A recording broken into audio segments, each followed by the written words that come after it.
Relatives of victims say investigators have told them anger may have been a cause. The victims are 5 women and 3 men, all allegedly. Why can't you just leave the residents alone? You can do your videotaping at the office side. You don't need to be here. Last night they were kind enough to move, but not you. Because you don't care about the residents. All you care about is your story. You don't care about the victims. And obviously you don't care about the law either, because you've got a vehicle illegally parked. Okay.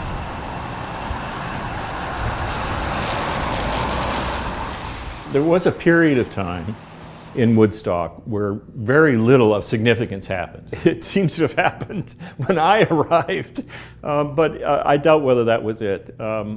We're in the confluence of a number of highways, and so people tend to congregate here that work in Kitchener, that work in London. We've had incredible successes in terms of manufacturing, where other communities of our size, we're about 40,000 people, have been suffering mightily.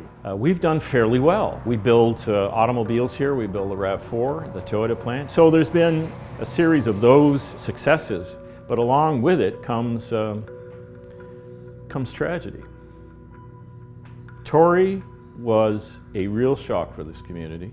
My role was to tell people, as best as I can, and as far as the news media would allow, that Woodstock was a safe place. We cannot live in fear. That it's a jewel of a city. It had to survive the kind of endless reporting, turning over every single stone, talk about OxyContin and the seamy side of Woodstock, which were largely fabricated. But the press wanted to know, why? Why? Who are these people? It was that grainy piece of film from the school that showed Tory walking home with a woman in a puffy white coat. There is an old axiom that there's no such thing as bad publicity. I think I've had cause now to change my mind. I don't want Canada to know, this province to know, the world to know, that Woodstock is a dangerous place. Because I know it not to be a dangerous place.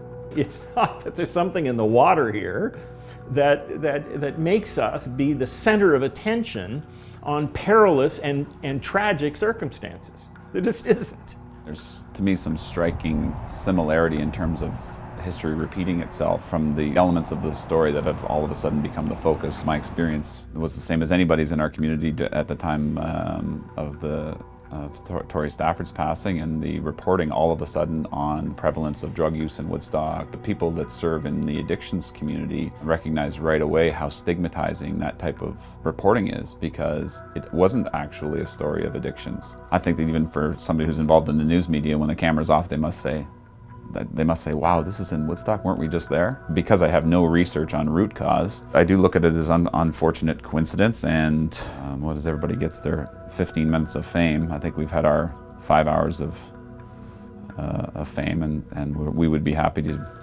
go back to being at the crossroads of the 401 and 403, attracting business and investment in our community, rather than being on the front page of the news.